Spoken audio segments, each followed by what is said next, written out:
What up? What up? 251, man. We back, man. Let's go. Another week, man. I'm running on hopes and dreams. So we are. This is going to be the shortest podcast ever, the worst podcast ever that we've done. Listen, if the podcast ends abruptly or it's just me talking, it's because Juan fell asleep. Yeah, I'm quieter than usual, but y'all know I don't shut up.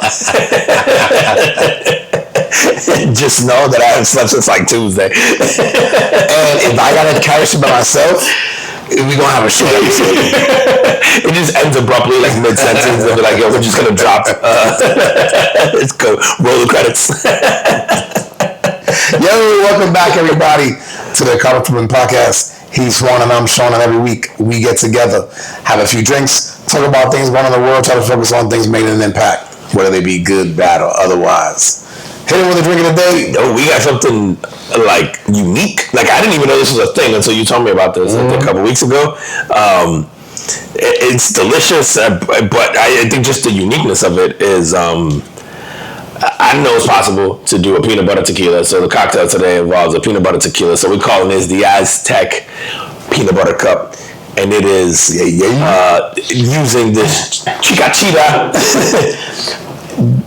peanut butter tequila. And that by itself is probably really good. We tried it, it's sweet, it's amazing. But we're building it with an ounce of that, an ounce of an añejo tequila. Just pick your favorite. We wound up using the Don Roberto añejo tequila for that. So we did 1 ounce of each. Then we did 2 dashes of Azteca chocolate bitters and 2 dashes of regular Angostura bitters, and put it in a rocks glass and garnish with orange peel, because that citrusy just oil does the trick. But if you want it to be sweeter, then do 2 ounces of the peanut butter cup and you can eliminate the other tequila.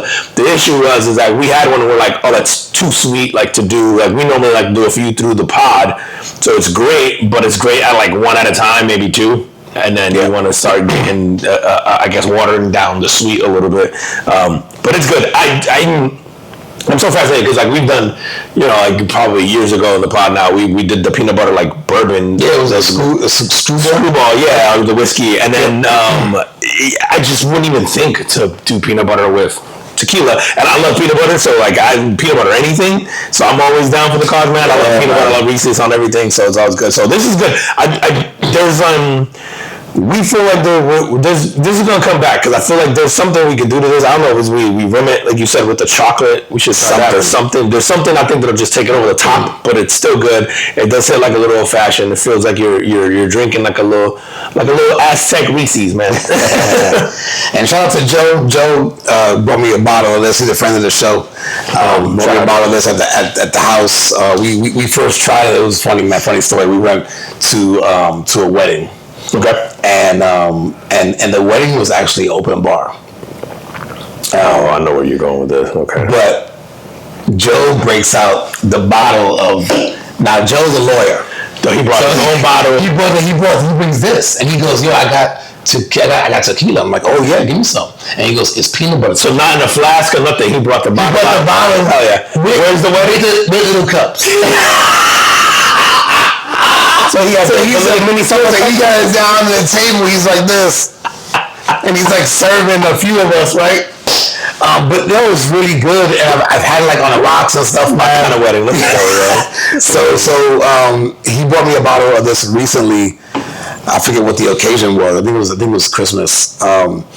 And I had forgotten about it, and then when we had some just on the rocks, I was like, "Oh man, this is good." And I know you and I are big like fans, right? And I was thinking about the chocolate bitters, and it's not what I thought it would be as far as taste wise, but it's still good. It's still good, dude. I do like the mixture of the 2 tequilas. Yeah. So it kind of breaks the peanut butter down a little bit. Yeah, and I think you can have like I'm. The first one I had with the sweet, I was like, ooh, I'm good with the sugar. But now I'm like, oh, I want another one. Like when we broke it down and split it, like cause that even that by itself, I go, I could have just sipped that.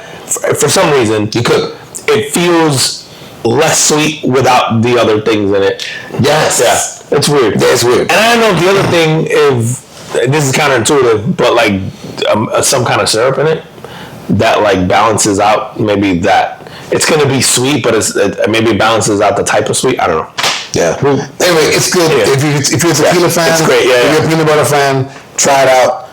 It's good. And then where does this bottle say price point wise? They're like $25. Oh yeah, so it's a good. Yeah, you guys is. Yeah, it's not expensive. It's not expensive, and it's something like you said. I feel like it's something you can bust out with shot glasses with everybody. Everybody just takes sips and stuff like that. It's a man. I like to call those like it's almost like a good social bottle because you just get even people who aren't drinkers. You know, like would like that, like it would say, yeah. I like those kinds of things, man, because then it kind of gets people that social lubricant, man. Like, all you need is the bottle, one little shot, man, and people get going. It's fun, man. So Joe, shout out to you, man. Thank you for putting me onto this.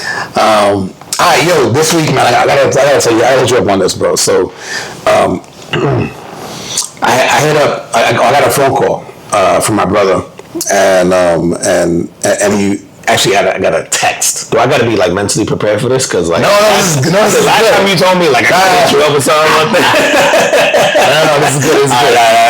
So, just something happened this week that I was just like, I gotta tell you about it, and I've been waiting to tell you, and I've been here for like 2 hours or 3 hours, and I haven't been able to tell you. So, anyway, he hits me up, and it's like a text, and he's like, yo, can you call me? Like, it's kind of urgent, and I was on a conference call at the time. And he goes, well, call me after that. So I go, okay, well, it's not that urgent, right? It's not like life or death. God, right? So I'm going, that's the worst text it gets. I know. I mean, as soon as you can, like. Because based on his response, I would have got off of the call to call, right? But he goes, oh, okay, no worries, like, call me after.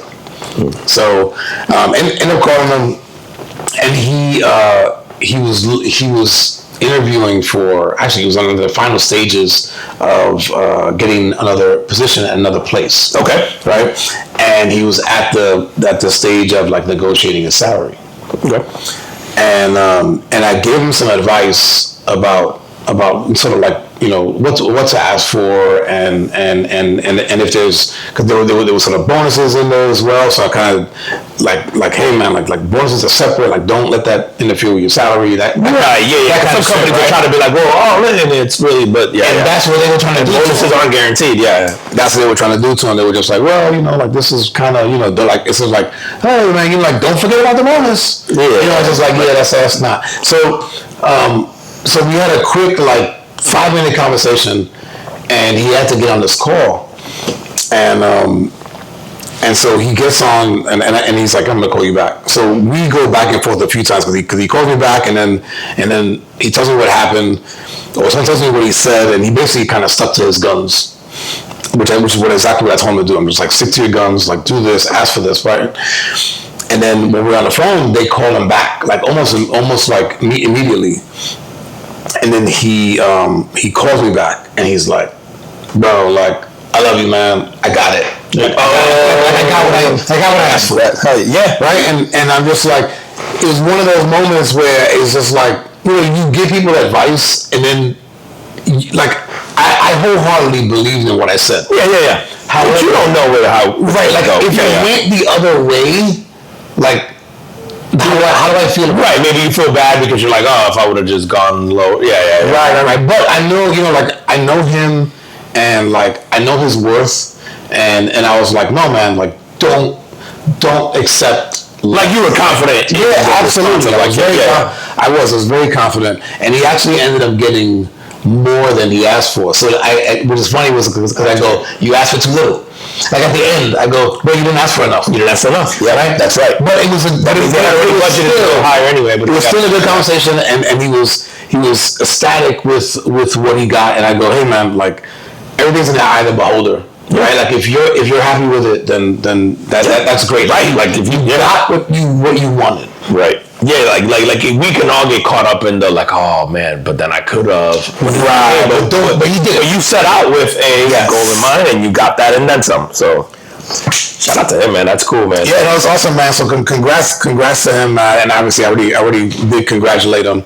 Another thing about the call, so I haven't talked to him in months. So we didn't speak over the holidays. Like I didn't speak to him for Thanksgiving and Christmas. Under New Year's, right? So you guys haven't spoken. Yeah, it's been several months. But it was one of the cool moments of the call was like me going, hey man, like, I'm sorry, like I haven't hit you up, you know, and he comes back and he goes, oh man, like you're better than me. Like at least you fucking texted me on Christmas. Like I wasn't even thinking about that. But then we both were like, yo, it's dope how months can go by or you know whatever, and when we get on the phone, we just pick up where we left off. Yeah. And there's never any hard feelings, and is there anybody going like, yo man, you don't fucking call me, blah blah blah, right? Like it's always love. Yeah. And you need those kind of people, man. Like. And I'm always, and we're sort of always like there for each other. Like if I need him on something or he needs me on something, like we'll drop what we're doing to kind of help each other. And like the time lapse in between conversations never really matters. Yeah, those are the best like to have because life's man, and like things happen, things go, and it's like there's a lot of people that take shit like that personally. And so, like, I wouldn't mesh well with that because I'm like, to your point, and your brother's like, I'm like that. Like, I'm very, I don't want to say forgetful, but I'm horrible about other people. I'm horrible. That's a lot of times it's like that. And so, but also, like, you know, and it is something that I'm like, oh, I should make a better attempt at this. But, you know, life is life, man. It comes that way. So it is cool when you have those friends or those families that you can just, like, pick up where you left off and not feel, like, guilty talking to them almost, or like, hey, every time we talk, now I gotta go through rigmarole of an apology for not talking to you. You know, it's just like it's exhausting. And then I'm like, I remember why I don't want to talk to you. So that's cool. And also, man, it speaks to the bond of like the. It's not like you guys are. Again, it's just like there's a mutual respect. There's no hard feelings. There's like you guys can just, like you said, pick up the phone. It could be 3-4 months, and then nobody's like, "Oh, this guy's an asshole for not hitting me up." Right? Like, yeah. Dude, I think with guys were like that too. Like I don't know a lot of guys who are like whiny about people not calling them. And then when they are, I'm kind of like, I want to be friends with you. Like I think that's a weird ass trait. It's like a very feminine trait to have. Like I don't know if that makes sense. It's like if you're a guy, you're like concerned about like some other. I'm like I think about how busy I am with like, and not to say that I'm too busy to like make time for friends or do stuff, but like you know we all get into shit. And if you think about the people you know in your life, you automatically have like a sorting order of like of like who gets priority, right? And usually it's like our kids, and then you know like it's so like. If you have 20 friends, let's just say the average person or whatever, 20, like, bro, the order for those people is like, of those 20 alone, never mind like family, and then you go, yeah, I don't want to worry every single day or every single week or even once a month about like, let me make sure I touch base with these 20 people I know or 10 people I know. Or if I, you know, I'll be honest, man, there was a time when I was like, I almost made like I made like a list of people that I go, I got to be better about reaching out. And I made the list. I never followed through with it. Who made the list, yo? Who made the list? That's the important part. I made the list. I have no idea who was on it. You gotta drop it. It's gonna be like the carbon footprint version of the FC list. I'm gonna be like, where's the list, son? If I'm not top 7, I'm gonna be real sad. Now I'm gonna be the little bitch I was talking about. I'm pretty sure your name wasn't on it because you had the moderate. I didn't even make the cut. Because we had the moderate. Yeah. So it was like, I do remember you telling me that you were trying to be. Don't even like I don't even think about it because I go like, I'm gonna see you next week. Yeah. There's shit that'll happen that I like. First off, you're the worst texter in history because I can text you and I'll hear back 4 business days later. I'll be hyped about some shit. I'm like, been bad, man. I was like, this nigga was hyped about this shit, and I hear back like 4 days later. I'll be excited. Like if I was like the opposite of your brother, I'd just be sitting there staring out the window all sad, like arguing, and then I'd be mad. I'd be like, why didn't you hit me up 4 days ago when I was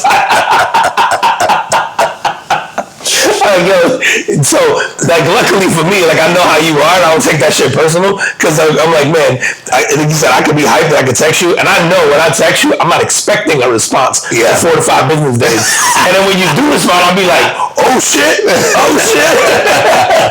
You know what it is, man, is that like I hate, so like, and this has been the last few years, I have my notifications, like the actual volume turned off. Okay. So I never hear it because when I, like earlier on, it was this thing of where you would get the blink and it's just like, oh, I have to go look. Yeah. And that bothered me. And I was like, I don't want to be controlled by by everybody else or by my fucking social media feed or whatever. So I just turned the volume off. I do get the stuff on top, right? The icons. So like when I do grab my phone, then I'm able to go, oh, okay, I got something. Play catch up, but I'm not getting like the constant bleep, bleep, bleep, bleep, because I don't want to be doing something or even not doing anything, and then go, oh, I have to go look at. Let me go look at no, and it's funny. I get annoyed like you about the notification because I have to check it if I know it's there. Yeah.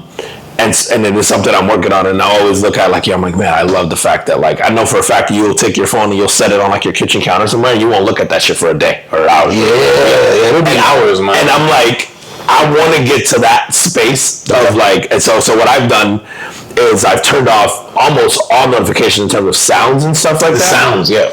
And so most of my stuff is just on vibrate, and then it's only on vibrate either for a specific app where I'm like maybe, or specific people, and almost everybody else goes straight. Like if you call me, there's some people who's if they call me, it just goes straight to voicemail, and then I'll see the missed call or whatever thing. But yeah, or even text messages, it won't even make a notification because I'm I'll get to it when I get to it. There's because there's certain people where you're just all right, my kids hit me up. I want to know right then and there. But yeah, and it's because same thing. I had a really bad problem, I think, with being present because of the phone, and it's something that I've made a point in, and I'm not great at it yet, but I feel like I've done things now to really minimize the amount of time I spend on my phone, especially when I'm with people, because I think that was what the problem was. We could all be alone sometimes, and I'm embarrassed about the amount of time I spend on my phone even when I'm alone, but it was that I want to be present when I'm around people aspect, but if I feel the vibration, I feel it, and I've gotten even better where now if I hear it and I'm I set I know by the length of the vibration that it's not an app that I need to check, and I can ignore it. You know what I mean? I've gotten better at training my brain of you don't need to look at that. It's not important. Yeah. All my social media shit. Yeah, notifications are turned off. I don't get an icon. I don't get shit. Nothing. No, because I'm I want to look at that at my leisure. Oh, you're right, because I'll send you a funny ass bag meme, and it'll be 4 or 5. That might be months later. He just responded to my meme about Tupac getting killed. Yeah, dude. I don't like social. I'll look at it when I'm ready to look at it. I don't care about notifications. I don't I don't want to be. Dude, it's too good at keeping your attention. Really? I don't want to. Yeah, they do their job really well, man. Yeah. But that's dope, man. Those are good relationships to have with family or friends or whatever, man. The kind that you can just pick up and not feel guilty about living your life, but then still be able to nourish this relationship in whatever capacity it is, right? That's cool, man. Yeah, no, it was awesome, man. So congrats, Eric. Yeah, hell yeah, man. Congrats. I know he's a toast to you, brother. Yeah, man. Let's be fan of the show, man. To you, brother. Let's go. All right, NFL. We got to. Bro, you boys had man. Let me tell you, man. I was watching your Bears play because obviously now I'm in. That was my adopted team for the playoff run. And bro, I was standing screaming at my TV it might as well have been the Titans and stuff. I was yelling. I had my son coming out why are you screaming? It was on the infamous Caleb play at the end of regulation. Oh my God! Yeah, man, what a. I watched that thing over and over and over, and I'm like, how? Yeah. You know what it reminded me of, man? Remember back in the day, you play. Well, for me, it was Tecmo Bowl. Yeah, right. Where it's you can do that. You can run away from the defenders. You're running backwards, fucking 90 yards, and then you just tap a button, and it launches 90 yards. Yeah, right? It was what he did. Yeah. That's exactly what I was like. Dude, that's what happened. No. Yes. And then it's and then the ball's in the air, and I went, that might have a shot. Let's go into the end zone. It felt like a Hail Mary where you just go, well, who's there? And then you're thinking it's just going to be like one of those situations where there's people there. Yes. How did the rest of the defenders not shift over? I thought the ball was in the air long enough, but I go, maybe they're just worried about the other dudes and they never beat them, man. I'm like, what a play. And I'll tell you guys, as a fan, I was going, we're going to win this game. Yeah. At that point, I was like, oh yeah, Bears got it. Yeah. And then we got in overtime. I'm like, yeah, got overtime. Done deal. We stopped them. Yeah. Right? They get the ball, and I go, yo, we're gonna fucking win. And then he throws a pick, which is probably the receiver's fault. But in hindsight, stop running the route. But here was the thing. So like, as a Bears fan, great season. Like, you know, they were sort of they were being called like the cardiac Bears, right? Because every week they had like 7 comebacks in the last 2 minutes. Dude, I go or some shit. When you guys were down, what was it? Towards in that last quarter, I think you were down 7 or 10 again. And I was like, got him right where you want. Yeah, right. Yeah, when the fourth quarter started, matter of fact, I told my kids, you got him right where you want. I go, yo, this is what we do. Yeah. This fourth quarter, we're down, right? So anyway, but also as a fan, I was thinking, you know, even after the loss, I go, yo, this is going to be great for them to build on. And then I started hearing some of the interviews of some of the players, and I never considered this. A lot of them were like, yo, it's not going to be the same. Like, players are going to leave. Yeah. Coaches are going to be poached for different positions, right? Like this group. And then even Ben Johnson goes, no, man, like, yeah, there's things that we build on, but we're basically starting from square one in next season. Dude, I heard and I never really thought about it that way, man. When you just go like, yo, they got so close, we're gonna be better next year. No, it doesn't mean that anymore, man. That's why it's important to have those young teams, especially with people who are under contract for a long period of time who don't make money yet because you can afford to keep them together. It's funny. I saw the clip of Ben Johnson, and I was like, dude, the first thing that came to my mind was like, what an absolute home run at coach the Bears. Oh my God, guy in terms of like leadership, and because I go, yo, that's it. If I'm a player, if I'm an owner, that's exactly what I want to hear. And he's just like, no, man, we're starting over. Like, we ain't do shit. Like you said, it's like, it was built for this year, dude. Because even like taking it a step further, like as you're saying that, I'm thinking like, yeah, also every other team is different. Your division gets different. Your like in terms of like the rosters that you're facing, like everything about it is different, and you're like, yeah, it doesn't really matter because, dude, we saw teams. Dude, the New England Patriots won, 3 games last year? Or however many games they won last year? Not much. And now they won 13 or 14 or whatever it was, and now they're a chance away from the Super Bowl. Chance to go to the game. Seattle, right? I think was a playoff team last year, but were they? Maybe just barely. I can't remember. Maybe they were a game away. But, yeah, a game away from a Super Bowl. Like, the NFL is one of those leagues, man, where you could suck for a year or two, and then next thing you know, you're in division or conference title game, man, the next season. It's like really strange how that works. So he's right, man. They're like, it's like you're a player or two from it being a completely different team, good or bad. Yeah, man. Well, I hope that the core is young enough where they can keep making runs. You know, like obviously Caleb's not going anywhere. Ben Johnson's not going anywhere. It seems like they got the O-line figured out, right? And that's young too. Yeah, actually, most of those guys, if not all of them, were signed like this year. Yeah, you got a great wide receiving core. Sure, the older guys probably leave, but Abdunze is going to be there for a while. You know, like I think you look at the Bears roster, and you're like, man, the patience is paid off in terms of like whoever was putting that roster together, GM wise. Right holes, man. Yeah, man. It's like I'm glad that, because obviously based on this this cycle this year that you've seen with the NFL with head coaches getting fired and GMs, is they kind of like, you know, I guess let it play out, and were patient and understood that it took time to build these. And it looks like he did it the right way with like homegrown, you know, kind of drafted talent. And yeah. So yeah, it's fun. It's a great season. It's painful. It's funny, man. I almost would rather that the Titans suck and then maybe they barely squeeze into the playoffs and lose in the first round. It was always tougher for me the years where they lost like in the division, or a couple of years ago they lost in like the AFC title game. I think it was to KC or whatever it was, and then they lost to the Bengals in one season. It was like, I almost prefer them to just not make it. You know? But here's the deal, right? It's like when the thing about the NFL is like, once you get into the playoffs, like you have to go on a 3 or 4 game winning streak. Yeah, like that's it. That is the only acceptable, the only acceptable outcome. Yeah. is to go on if you're the number one seed, which is already hard to do in the NFL, yeah. Right. If you're not, which is the rest of the group in the playoffs, you got to win 4 games straight. No other outcome is acceptable. Yeah, and you're doing it against the best talent. The best talent, right? It's hard to do that in the regular season. Now you're doing it against all the best teams. Yeah.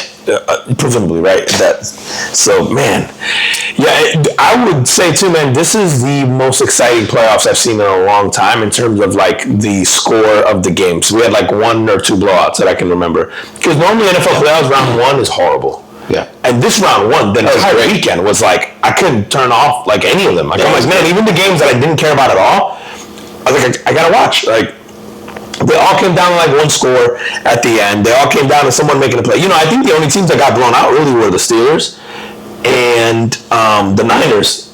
Oh, that's Other right. than that, the Niners got smoked by Seattle, which I did not expect. And everything else was like 1 score. Dude, let me ask you, man, because I thought that the Texans would actually advance. Mm-hmm. They ended up getting beat by the Patriots. Yeah. Patriots, really good team, right? Got a great brother coach. But CJ Stroud, I go, yo, you're not a rookie. Yeah. For me, he lost the game for them. Oh, yeah. Like, he had 5 turnovers. Yeah, it's crazy. Yeah. And I go, yo, man, from having his breakout rookie year where he was outstanding, he's progressively gotten what appears to be worse. Yeah. And then you go, I thought about you because I go, you always say like, you're good until we get tape on you. Yeah. Dude, I think CJ Stroud specifically, we had a conversation on this podcast where I might have made a similar comment. I'm like, yo, amazing rookie season. Yeah. Let's see what happens when they get tape on you. I said the same thing last year about Jaden Daniels. Amazing rookie season. Let's see what happens out that tape. And I know he suffered with injuries and stuff this year, so I think for Jaden Daniels next year will be telling. And it's not to say that CJ Stroud can't be great or Jaden Daniels. It's just that when people start game planning for you, I think it's very different. Versus when you're catching people by surprise, because all they have is your college tape running college, schemes and all that stuff, man. I don't know if we talked about this in the last pod, but like when I was thinking about like who was left to Houston, I was like, oh, they're gonna get bounced because defense was all-time great, and great. Defense wins championships, and I thought that. But I don't think the league is that anymore is the problem. And I went, they're gonna need one drive on offense that goes on. Like I go, they get into a 10-7 game against the Patriots, and it comes down to one drive because I go, yo, Mike Vrabel's not getting blown out. So like I knew, I'm like, he's gonna figure out how to do that. Whether it's an ugly game and nobody scores, I'm like, he's gonna figure that out.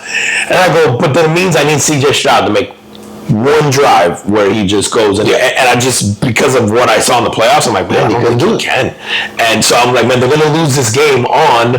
I didn't think they'd get blown out, but I thought they're gonna lose it on a final drive where he's gonna throw a pick or something's gonna happen. And I'm like, I just trust the Patriots to make that, it's a Mike Vrabel coach team, I guess. But in what idea, right? Like in what world did you go, oh, CJ Stroud will have, 4 or 5 times? No, never that, man. Like, oh my gosh, no. And the defense kept them in the game, man. This guy just couldn't. He just kept fucking. I just didn't think he'd be able to move the ball because he hadn't been able to. And then I thought, he'll end up throwing a pick under pressure, not 4 or 5. It's like, man, crazy, I certainly didn't expect that.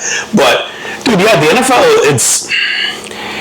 it's always funny because like people celebrate really early on when you draft a guy and it's like rookie year and then they go crazy and you're just like, all right, man, do it again. Like, I think we forget, like, we have this like revisionist history with some people, but like Peyton Manning, I think still has the most interceptions in a season by a quarterback ever. I may be wrong on that, but is it year 1? And I think it was in year 1 or 2 or whatever that Peyton Manning had. But I think it's still a record now of like most picks ever thrown. Okay. I think we probably looked that up, like whoever thrown the most interceptions, and is a first ballot Hall of Famer, all-time great quarterback.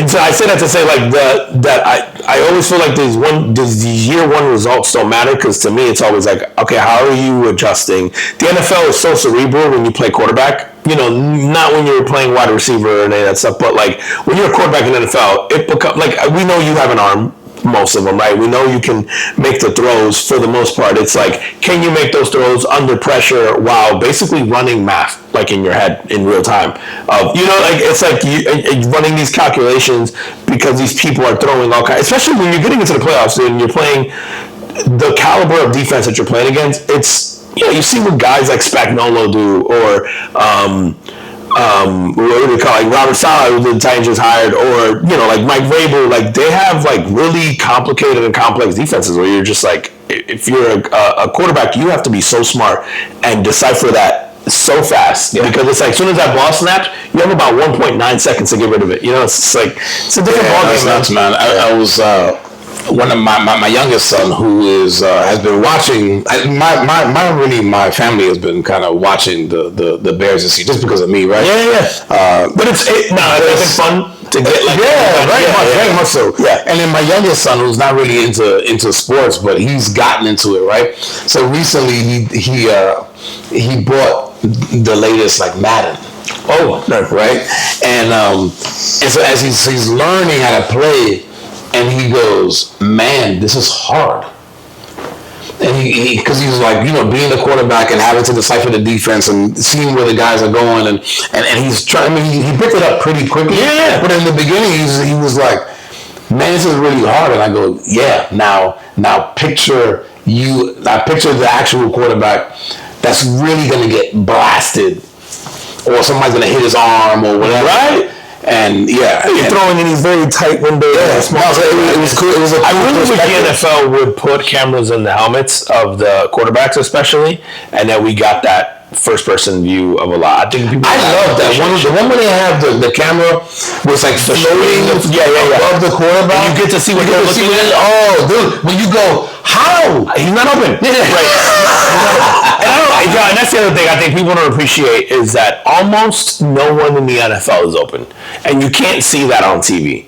But quarterbacks are throwing these guys open, or hitting the smallest window they could possibly hit, because you have another elite athlete on the other side also looking at your eyes and looking at where you're going, and who is equally as fast and equally as reactive, and it's like whenever you see a guy in the NFL and he breaks off, like we'll go like, man, he was wide open. And if you ever like take a freeze frame of when we say that, it's like a step, right? Or two. It's not like there's like a 10, 15-yard separation guy. It's like, sure, every once in a while somebody blows past the defense and because of a blown coverage. But like in reality, a one-on-one play with a corner, a guy has a step where the corner could technically still grab him and we'll go, oh, he's wide open. Like, and that's as open as you could get in the NFL, where you get that where it's like, oh, I can make that catch without someone dragging me down, like while I'm making it. He's gonna get me as soon as I make it, basically. Like, it's literally tenths of a second of a difference. And I don't know, even the shitty quarterbacks, I'm like, I don't know if we have an appreciation for like these guys aren't open. It is like you have to basically anticipate and throw where you think they will be. Right. It's or where they're supposed to be. Right, based on the coverage and all. And so it's wild, man. And it's been fun to see. Football at the highest level in the playoffs is always like fun, and the fact that they all stayed close is cool. Your fucking Bears, man, gave me. I think they took 10 years off my life. Yeah, believe me, man. I've been taking that. So I can only imagine what they did for you, man. Yeah, man. Listen, my body weary this week. So who do you have? We should probably talk about this now. Like, who do you think is going to the Super Bowl? Oh, I think New England and Seattle. New England, Seattle, really? Okay. Yeah, I don't think the Rams are gonna beat Seattle in Seattle. Seattle's playing really good. Defense is great. Yeah. And as long as Sam Darnold just plays his game, it should be fun. What an absolute,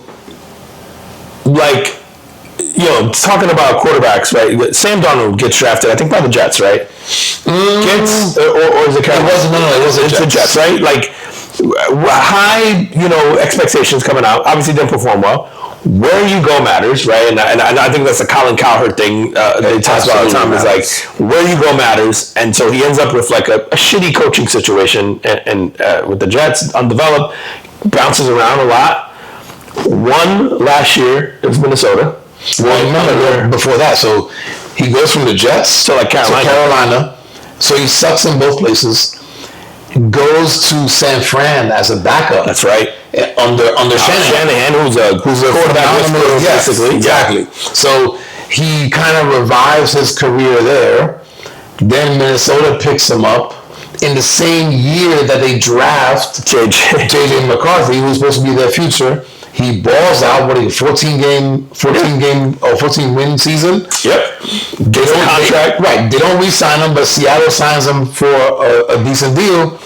And now he's a game away from the Super Bowl. So like for him, man, that path just incredible. And then you go, as sick as I am of seeing the Patriots just from like the Matt for your lifetime, right? Like playoffs. However, and I want to be salty about Mike Vrabel, but I can't be. Mike Vrabel said it wasn't his fault. It wasn't his fault. He wanted to stay there, right? Tennessee let him go. When they fired him, I think I even on this pod we were talking about it, I'm like, biggest mistake I think they've made in the history of that franchise in terms of head coaches. I don't think they should have fired him. So to see him first year there take the scene from being a top 5 draft pick, basically top 3 draft pick, to a game away from the Super Bowl is nuts. So like I'm like, man, what insane stories compared to like when you look at that quarterback and then you look at the Patriots and where they were last year and now it's nuts. And even the Patriots are playing gosh, why am I drawing a blank on Broncos. The Broncos. Like, look at how unlikely that was 2-3 years ago that you would have said the Broncos are back in the Super Bowl, man. And it just goes to show, man,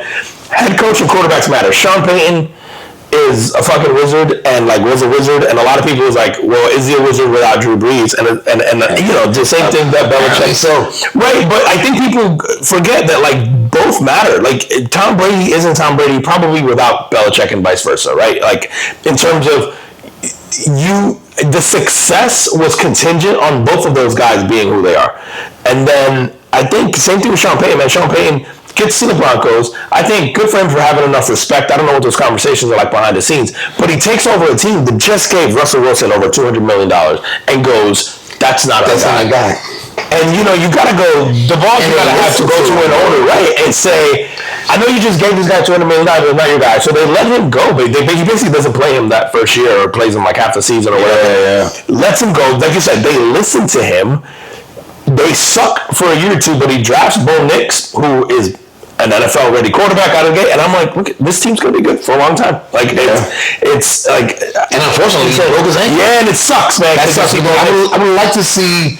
I want to, you know, when you get to the NFC or AFC championship game, I want to see the teams at full strength. Now, having gone through a grueling NFL season, it's unlikely. Right. No, but at that position is the most important one. Correct. It's like anything but the quarterback, right? Quarterback or left tackle.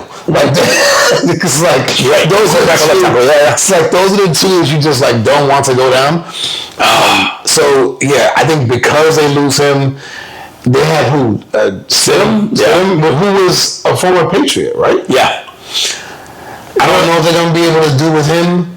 Like, obviously, I mean, they gotta go with what they got. Here's the thing: is I think because of Sean Payton, he keeps it close, but they lose because it's going to come down to Stidham's going to have a drive at the end of the game to win one, and I'm like, maybe we'll find out something about Stidham that we don't know. But I was like, I don't know that maybe Stidham is a fucking Doug Williams, right? You know what I mean? Ends up being who's the dude from the Patriots? Matt Castle. Oh yeah, Doug Williams. That's right. He won a Super Bowl. One Super Bowl, and then the next year, Mark Rippon is the quarterback.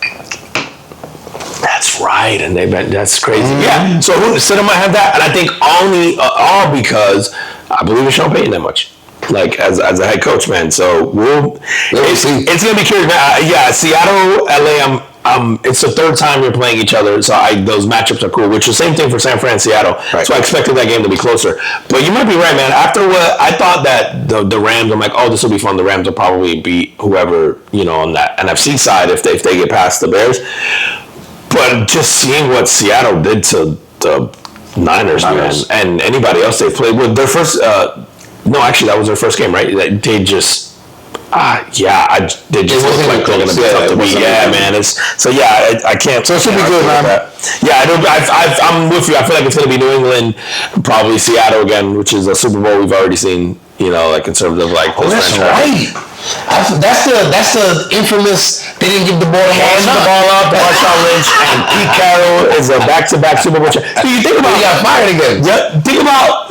Like Pete Carroll's NFL legacy has come down to about 3 plays, bro. Is he would have had a Super Bowl win with that. You just hand the ball off to Marshawn Lynch. Game over. So you have 2 back-to-back. I swear there was another one where he didn't get, somebody missed a play or something towards the end of the, I can't remember if it was in an NFC title game or something like that, but it was like one more play away from, it's like Russell Wilson would be a 3-time Super Bowl champ and Pete Carroll would be a 3-time Super Bowl champ. You know what I mean? Like, it's like, there's a couple plays. Like, that's the whole shit. Minimum 2. Right, you go minimum. They're each one play away, and even if I'm Russell Wilson in that situation, I go, and this is what, because I feel like even Tom Brady would have been like, no, we're handing it off. You know what I mean? Like, I think that's what separates these greats from going like, are you fucking crazy? We're at the 1, and we have the best running back in the NFL, right? Who's impossible to tackle, and we need 1 yard and like 4 chances to get it there. 3 chances. They know that it's coming, and we're going to do it anyway.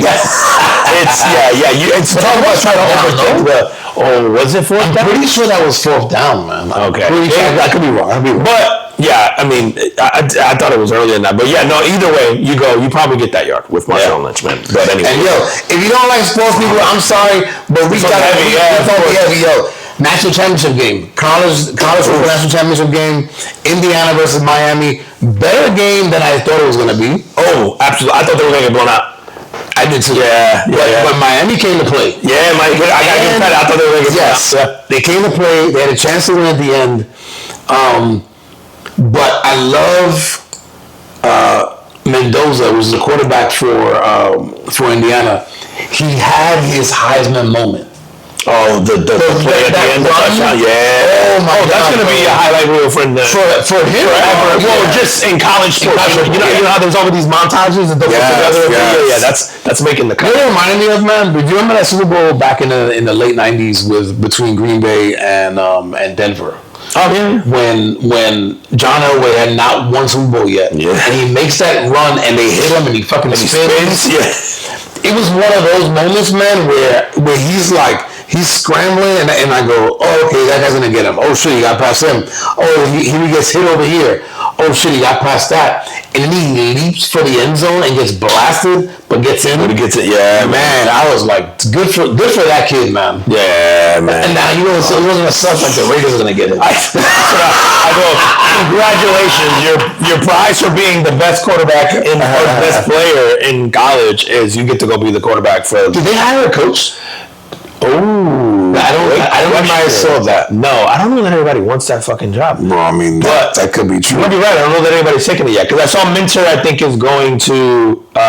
Somebody just signed him. I think Baltimore is giving Jesse Minter, and that was like one of the last like really sought after assistants that people wanted. Stefanski went to Atlanta. Harbaugh obviously went to the Giants. Tennessee signed Robert Saleh. Yep. The Dolphins picked up Hadley from the Green Bay. So yeah, I don't know who's left. Dable's out there. He's hoping for the Buffalo Bills job. Dude, Sean McDermott. I guess if you're the Raiders, man, you pick up phone. I was hoping Tennessee would make that phone call. Listen, Sean McDermott, yes, you have. I know the argument is you have Josh Allen. Won like 70-something% of his game. That's fucking impossible to do in the NFL. 70-something% of your game, bro. I go and I understand that he has Josh Allen, and you know the argument's like, oh, if you have Josh Allen, you have to win a Super Bowl. It's like Dan Marino didn't win a Super Bowl. John Elway took fucking 15 years in the league to win a Super Bowl. It's hard, bro. It's so hard. Remember, man, when John Elway came out of college, they was like, this is the best quarterback of all time coming out. Like, this is like the dude. He could have been the best pitcher for the Yankees and the best quarterback of all time. That's how sought after John Elway was. Yeah. And he was a phenomenal quarterback. But they went to a couple Super Bowls and they lost, right? Mm-hmm. And then it wasn't until later in his career that he got one, right? And he got one because again, great head coach, great running back, great tight ends on that team, got the talent around them because it's like the NFL. Unlike every other sport, it's like the ultimate team sport. Like, you have to be good top to bottom in the NFL. Like you said, defenses win championship, and you can have all-time elite defenses. Like, you know, the Giants have had years like that. The Ravens have had years like that, where you can like will your team, and it's just like, just get a quarterback that doesn't fuck it up for you, and the defense will just like bruise people. But it is really difficult to do. Like, you go, okay, 3 of those defenses will win a Super Bowl in a 20-year span. most of the other time, it's a team that's well put together, top to bottom. You know, so, so I think so. I said that to say that, like, I don't know if McDermott lost that locker room and all that, and so maybe there's stuff in there that we don't know about. I guess if I'm the Buffalo Bills and I'm letting him go, I have to assume that he is the reason we haven't made it, and so what's out there that's going to get us over that? Like I thought, hey, if they went after John Harbaugh or something, I would get it. Like, hey, okay, you're gonna. But I'm like, man, who's left? That he has more playoff wins than John Harbaugh. Yeah, so I'm saying he's a very good coach, dude. Josh Allen might end up being the victim of, I played in the era with Patrick Mahomes, I played in the era with potentially Bo Nix, I played in the era with Joe Burrow, I played, like Lamar Jackson. Like, he could be everyone who played with MJ. Everyone who didn't get a championship, like other than Hakeem Olajuwon, every all-time great that didn't get a chance. Like if you go, because remember, Olajuwon won the 2 years that Jordan. That's what I'm saying. Other than Olajuwon, right? And it was because the 2 years that Jordan was out, right. Everyone else. Once Jordan got in his prime and caught fire, it was like every single great in that era didn't get one. Barkley didn't get one. John Stockton didn't get one. Karl Malone didn't get one. You think about the line of all-time NBA greats that didn't get a ring because Michael Jordan existed. I go, Josh Allen might end up just being a victim of the fucking AFC is stacked. Like, the league is stacked, but also I have to get through my conference. Yeah. It's impossible. And shit, even in his division, right? He has to play against those Patriot teams, which they're now back. Yeah. Right? Right. They're now back. Right. Like, if you're him, you're like, fuck me, I can't get a break. Right? Like, now you got a Patriots team who has Drake May, second-year quarterback who looks like the future there, and then, elite head coach. Yeah. But dude, let's go back to the national championship game for college. Did you see the woman that had her face, I don't know if they kept going to her, but they went to her one time. There was a woman, I don't know if you remember, there was a woman that I didn't recognize. So I'm sitting there and I'm watching this shit with my boys. And sometimes they pan to people. Right? Yeah. And sometimes they'll pan to like a good-looking woman, right? Just for like a couple seconds, and they go away, right? So they pan to this woman. It's basically like just a face shot for a few seconds, and then they go away. And my son, one of them, goes, "That's a Bella Danger." And I'm like, who? And he goes, "That's a Bella Danger." And you said, and I'm like, "But who's that?" And he goes, "Oh, it's a porn star." And I'm like, "Yeah?" And he goes, "Yeah, I'm pretty sure that was her." And by the way he said it, and I know he would be the one that knows. That's amazing. That's amazing.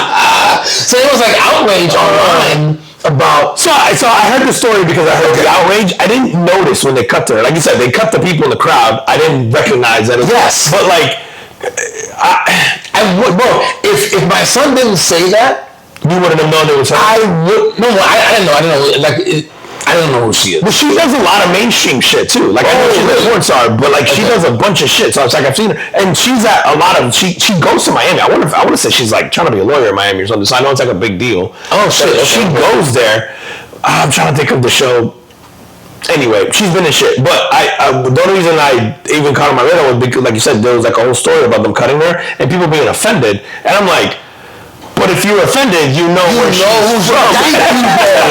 Thank you. That's exactly what I was saying. Like, no one knew. Yeah. And if you're offended, you know where she's from. So why the fuck are you offended? Because you're seeking it out. Exactly. It was crazy. And then I saw the thing that she apologized. Like, kids are watching, and I'm just like, yeah, but I mean, like, they shouldn't know. And also, as parents, like, unless you are watching porn on a regular basis, like, you wouldn't have known either. And dude, like, how many fucking, like, it's Miami. Everyone in the crowd is a porn star, bro. Get the fuck out of here, man. Everyone's going back 5 seats. Yeah, I'm pretty sure Mendoza's mom, you see, was in a wheelchair. I don't know what she's doing. So, do you know what's... No, she got MS. Oh, no. She's got MS. I think we looked it up during the game because I was wondering that too. Because I was like, yo, why is she not standing? kind of rude. Right when your son just scored. When you get the fucking the what I call the Heisman moment, I'm like, yo, why the whole family standing by my home? You know what it is though? That's some Cuban moms, bro, who came in as refugees. They're like, not impressed. I swear. You ain't never doing a great. I fought a great white. I got barehanded. I fought a great. That's what I was literally about to say the name of the episode is I fought a great white. Also, yeah, we just leaving it great white because that can mean anything. But I thought that it was my wife who goes, oh, she's in a wheelchair. And I was like, oh shit, I didn't realize anything was wrong with her. I watched, the Heisman presentation, and it just escaped me. I didn't see her. I didn't see this. Yeah, I didn't know anything about it, and I hadn't seen the Heisman thing. I saw like the clip, but I didn't get a chance to see the actual presentation. And man, that kid is like really good. And I think, like you said, he in that moment, if you're a scout and you're watching, you're kind of looking for that. Like, all right, man, like you're playing like a tough defense. This is like the spotlight, the thing, and you want to see your best players make plays. Yeah, and it's like, man, because you go, hey, the fact that you didn't put up 40 is irrelevant. It's like you're playing an elite defense. It's a really good game. It's a back and forth. It's like, but when the play matters, are you going to make that play? Correct. Like, and had they lost that game, let's say Miami does drive down the end and score. Yeah, they didn't lose because of him. Right. I would have still been like, yo, he did enough. He did his thing. The defense didn't stop him. Yeah. Which then. Fuck, man. We could say that carbon footprint is Indiana and Kurt Signati and Joe. Oh, the first 16-0 season. The most. Well, that's right. I didn't even think the first 16-0 season. You know, I was going with that was they're losing this franchise or program in college history. Oh, they've lost more games than anyone in college. Like, they've never won a national championship.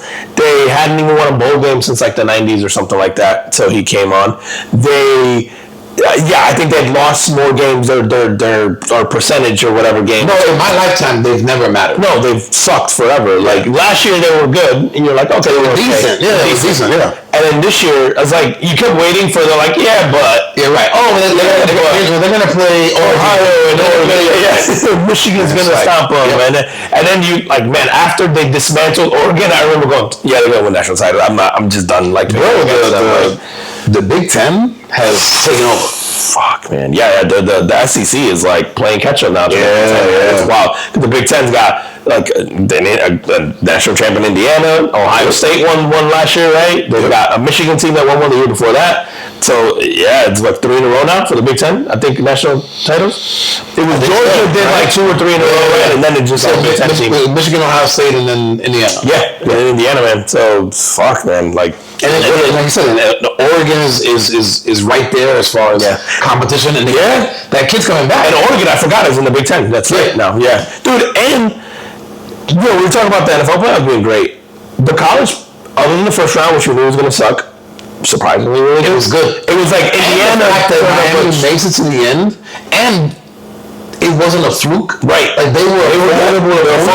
They didn't go in there and get blown out like Oregon did. And they were a 10 seed.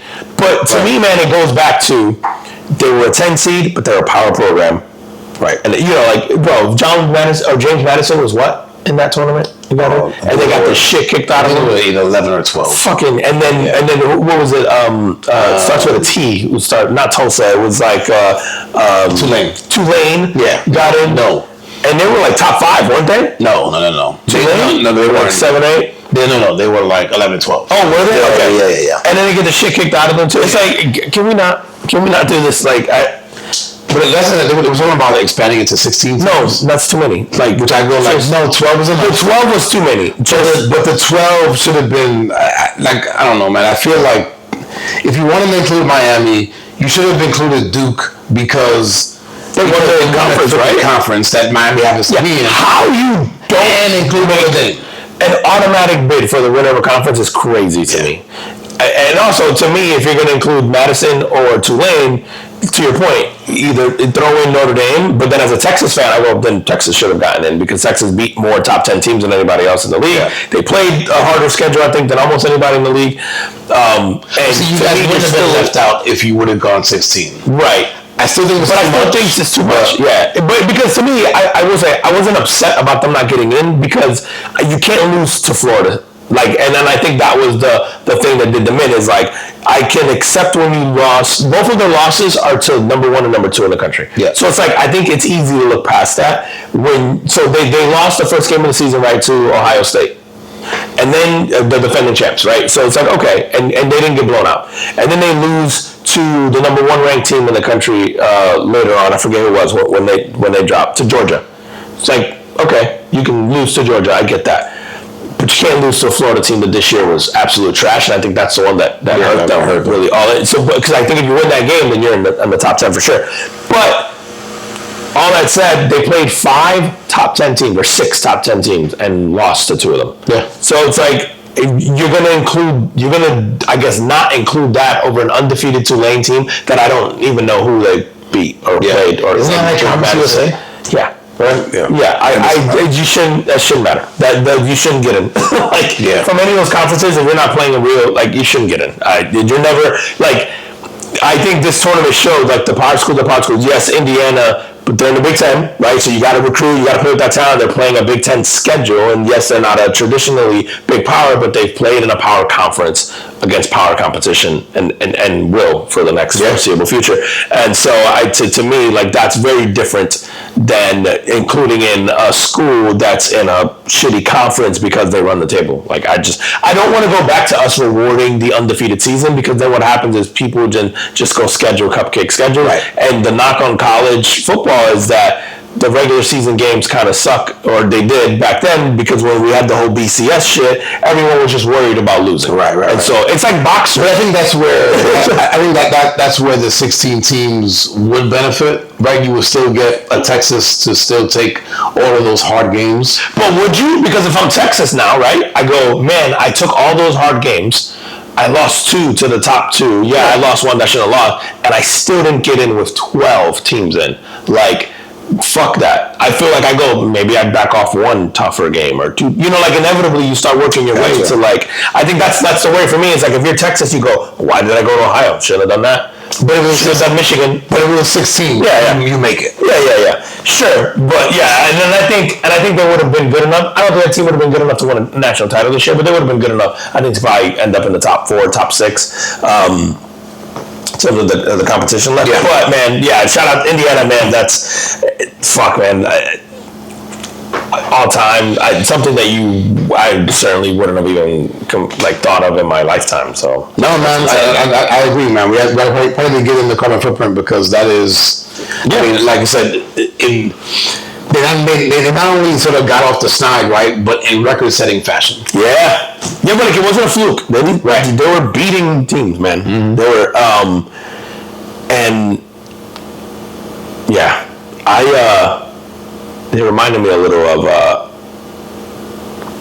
I want to say like an underdog story. It was I was watching Rocky. Did I tell you this? I was watching Rocky. Oh yeah, man, you mentioned this. You're talking about so good. So it was funny. Now, which one? Rocky 1. So we watched 1 through 3. Who's we? So me and my son. Okay. And it's cool. He's gets into the movies from the 70s, 80s, and he goes through these different phases or watch specific types of movies. So we've done the Goonies and the E.T.s and all that as well.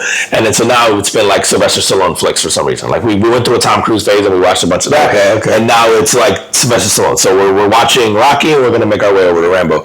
So we watched Rocky 1. And I haven't watched Rocky 1 in ages, and I watched Rocky 1 a lot as a kid. Yeah. And I love that movie. But it's been a long time, and I'd forgotten a lot about it, right? And, underdog story, like a guy gets picked from nothing and, becomes heavyweight champion of the world, yada, yada.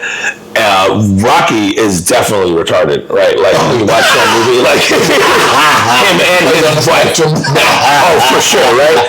The wife is on the spectrum, the thing, he's definitely, I'm watching this movie and I'm yo, this is a movie about how you could take a special needs guy from Philadelphia and turn him into the heavyweight champion of the world. And then you give him a girlfriend who is also severely autistic, who he Me Too's throughout the entire movie. Bro, Rocky,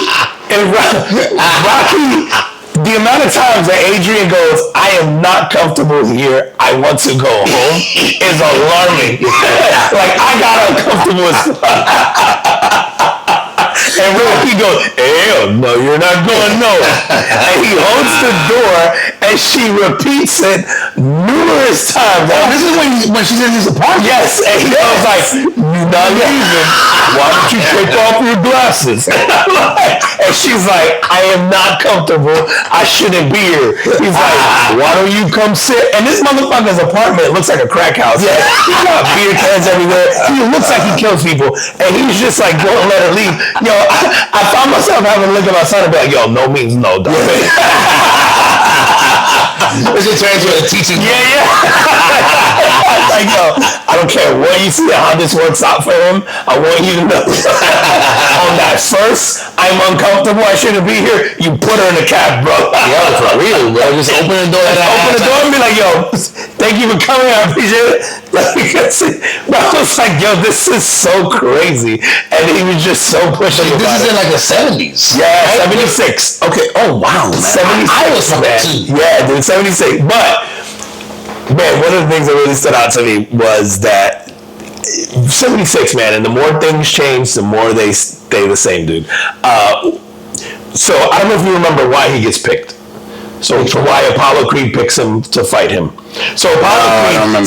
So the movie starts out. Apollo Creed is supposed to fight someone for he's defending his heavyweight title, right? The person gets hurt or something happens, whatever. That person has to back out of the title fight. Apollo's like, I'm still fighting that day. I'm not canceling this fight, whatever, right? And so they go, well, who are you going to pick, right? And they go through the list of these contender people, like, you know how boxing does these rankings. And Apollo Creed has this great idea where he just goes, I want to pick some guy who's got no fucking shot because this is America, it's another opportunity, blah, blah. People want to see that story. And people want to... Yes. He's thinking about the clicks. And I go, this is 1976. And I go, Apollo Creed is thinking about going viral. So like whoever wrote, I think Sylvester Stallone wrote the movie. He did write it. And I'm like, man, it's so crazy how in 1976 we're still like, what is the thing that's going to get me the most eyeballs, the attention? And it's like, we like to think of this concept of attention being the number one currency. And it was like, the whole premise of that movie was the attention was the currency that he was seeking anyway. And it was funny, man, I'm watching this, I'm going, man, there's no internet. There's no, like, they still have rotary phones. There's, like, it's like a very different time, and all he could think about is, like, the people are going to eat this up. This is going to sell a lot. They're going to, it's like an opportunity. It's like, you're looking for a viral moment in 1976, man. And I was just watching it, I couldn't get up past that because I go, man, that is a stunt that would absolutely happen today. And I go, think about Conor McGregor fighting Floyd Mayweather, or like Jake Paul fighting Anthony Joshua now, or like it's like you pick like the most impossible circumstance where you just go, let's give this guy a chance because it's gonna sell and we're gonna put it on Netflix and it's gonna get 100 million people around the world. And I'm like, man, and I'm certainly guilty of this, or we think this is like a problem, or I shouldn't say a problem, but it is a symptom of the world we live in now. And I'm like, oh, we've always been that way. It just, the mediums were different. Right.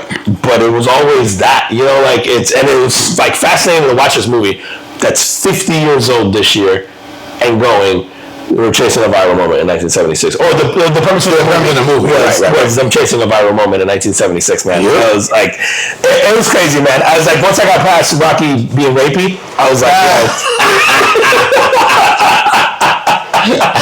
I was like, what a difference between like Rocky 1 and then 2 and then 3. Like, he's like this big dummy. Yeah. And 1. And then I think he gets like an occupational therapist. Is that what it is? Nah, I don't know. No. Did I miss that in the movie? Nah, I was saying he gets treatment for his autism. Which, fast forward, man, he's in his 70s? He's going to be 80 now. Yeah, I think he's 79. I was just telling my son that because we were talking about I think of Rocky 3, where him and Apollo Creed are just like in ridiculous shape, and he loses all the weight and he gets cut up. And I was like, you got to see what that guy looks like now. That's my favorite one. Insane. The third one. The third one with Clubber Lang, Mr. T. I picked the fucking favorite one, man. That's still my favorite. It's so good. It's been so long since I've even watched that one that I've forgotten a lot of the parts of it. I was like, man, it's so good. I was confusing a lot of the scenes from Rocky 3 with Rocky 4, but I think it's because in Rocky 4 they do these montages where they call back to Rocky 3, especially in the moments with Apollo and Rocky. Yeah. So when I was watching the movie, I'm like, oh, I thought that happened in 4, Apollo died. Yes, and so they do the flashbacks and all that. So like, as I'm watching, I'm seeing scenes, I'm like, I thought that happened in Rocky 4, and then I'm like, oh, they're in montages and the flashbacks and stuff. I'm like, okay. So like I'd been so long that I was getting them confused. But yeah, watching that is like, man, it brought me back because I watched a lot of those in my childhood, like too many. I had VHS tapes that were recorded off of the times that they played that movie on TV. Yeah, and you could record it as playing off the WB or whatever. And definitely too young to be watching. Probably all the DVDs, man, like the set. Yeah. So I love them, and it's been so long, so it's fun.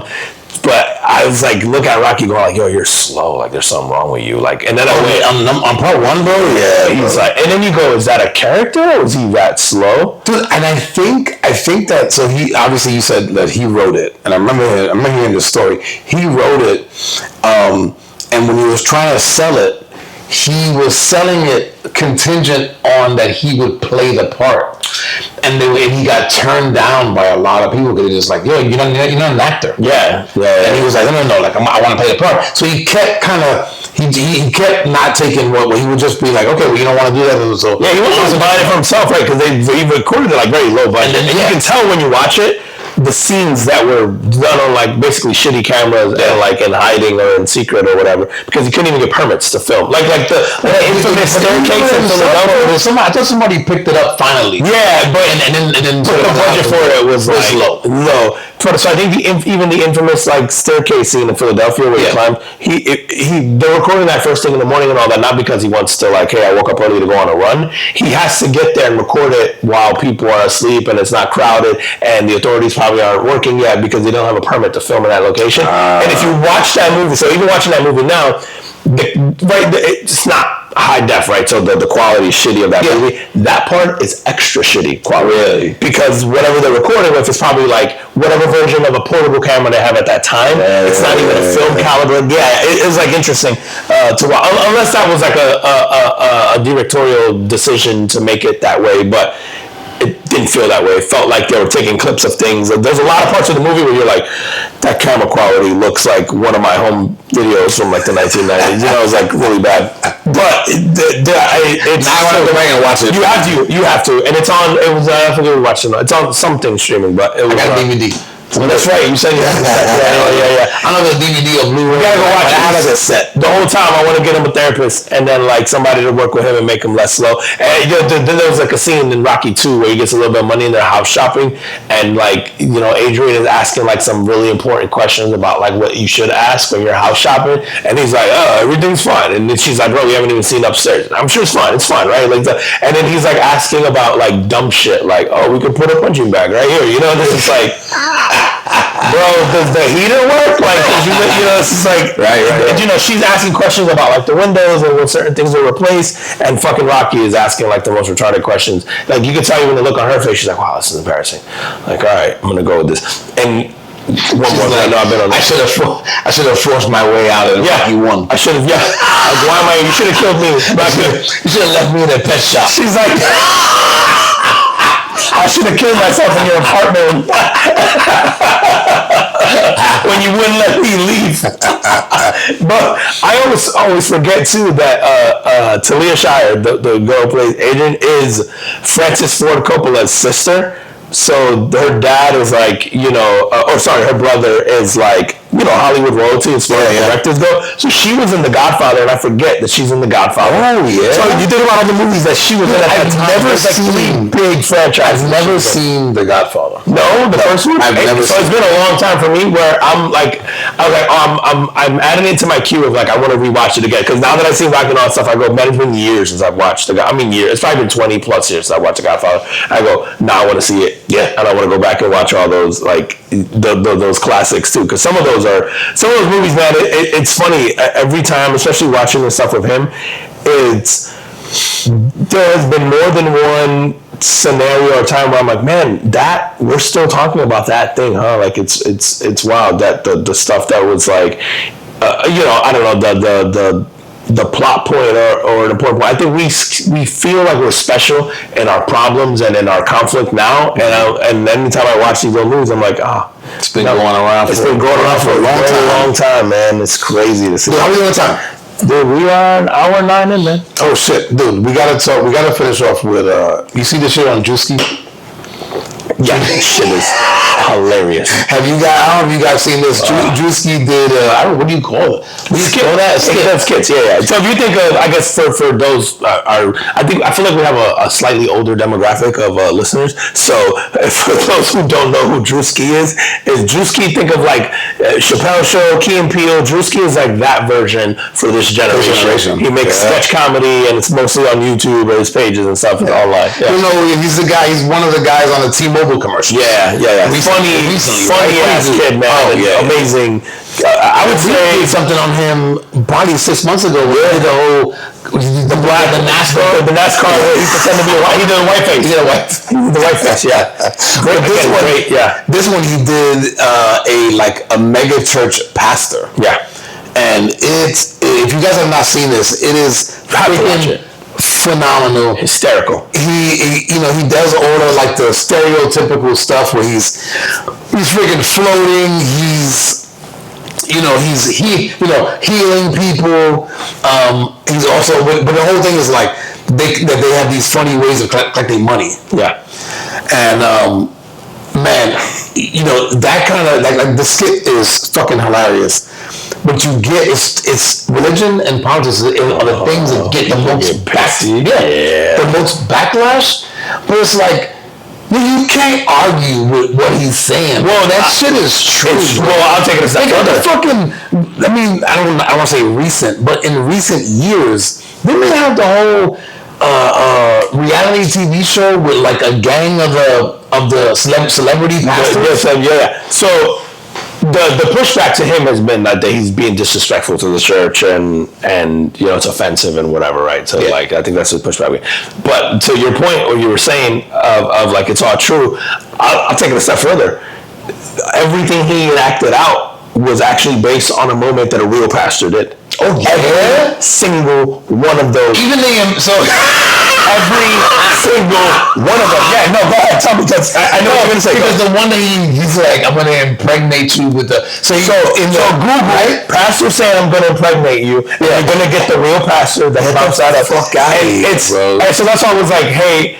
He didn't even have to write the sketch. He just took real stories. The flying thing, real pastor. Or that one, I'm pretty sure that I've seen that somewhere. The Bentley thing, real pastor. The having a $100,000 watch and telling the guy like you're a piece of shit, like the telling the people to back off your car because you drive a Rolls Royce, whatever. Real pastor. Like every single scenario. How about the one where he's like he goes, we're building something in Africa for these less fortunate people, and he's like, we gotta raise $4 million.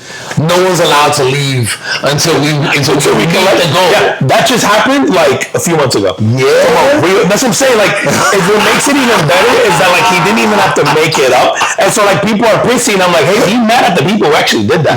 He's just reenacting real. Because like you said, it was like, okay, he's making fun of something as a stereotype that is on brand, but then when you realize like, oh, he's actually even taking real scenarios and just doing them, and then we're going, oh, that's so crazy. He's doing this outlandish like caricature of what these guys are. And that's what I thought. No, he's doing real. That's what makes it even better, bro. Is because that would be the thought. Is like, oh, he's being a caricature of a mega church pastor, and in reality, it's like yes, but also he's taking their material. It's so good, man. It's just fun. I mean, I think to me, be mad at the institutions that allowed that. He's making fun of like these guys. He's not making fun of Christianity. He's making fun of these guys who like portray this version of Christianity that isn't necessarily true, or he's basically making fun of these guys and the institutions that they run, not the religion. Not the religion. I think I can separate the religion out. Absolutely. So it's like. To me, be mad at the people who allow him to have this content. You know what I mean? They wrote the sketch. Dude, the scene where he's basically being suspended by wires, right, in the church, and he's got on designer shoes that have red bottoms, and he's like, I walk in the blood.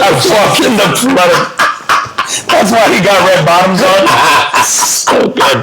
So when he's doing the worm, talking about getting the girl pregnant, and he's doing the worm backwards on stage. It's amazing. It's so funny. If you're not familiar with Druski, y'all gotta just go on his page and watch. He's so damn funny, man. Like, so funny. I think, you know what it is his... It's not even just like the writing, like the sketch. It's the act outs are so good. They're so good. They're so good. Like, because you can have amazing writing or a premise, but and you know the act out's fine. Like Key and Peele, I would say, had great premises. Maybe the performances weren't. They were good, but like when you compare it to like a Druski, you're like, man, Druski's performances are just like award-winning. and this one looked like it was a really good production. Right. So he's getting better with that. Obviously, smoke. I mean, obviously he's doing other things too, man. Yeah. He's making the money to be able to he's investing it right into the content. But to see kind of where he started, to see where he's come to, man, shout out to him. Yeah, like keep doing what you're doing.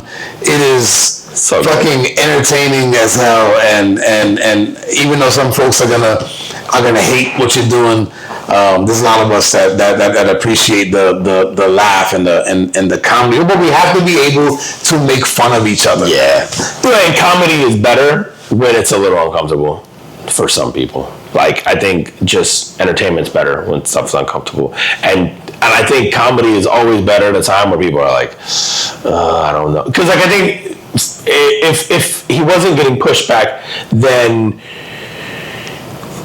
you're not tugging at people's feelings enough. I think with entertainment, it's not like we always say, like, you gotta hate me or love me, but you can't feel neutral. Right.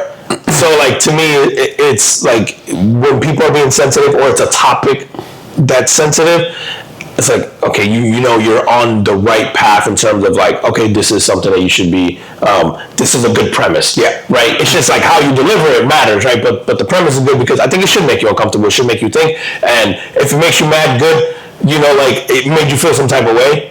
But at the end of the day, like, I'm like, you should be mad at the people that allowed him. Like, if you're mad that you feel like he's making fun of Christianity, it's like, you should be mad that these things are true. You know what I mean? That these people listen, if it was a celebrity, a preacher or whatever they're called in the Muslim faith, in the Catholic faith, Catholicism is also Christianity, but fill in the blank of the religion. And it always works. Yes, it always works. Yeah, it wasn't directed specifically. It just so happens that these guys get the center of attention right now because they're so good at getting attention for themselves, these pastors. So, dude, we had the one guy, wasn't he saying they could only fly private because he didn't want to be with a bunch of demons on a commercial? Oh, I don't remember that. Yeah, he said regular people are demons and he couldn't fly commercial. Hey, whatever it takes, right? To spread the message, dog. Get this $4 million to the people in Zimbabwe. That's right. Build their facilities. Yo, and on that, tell them where they can find us. Fucking in bed in a few.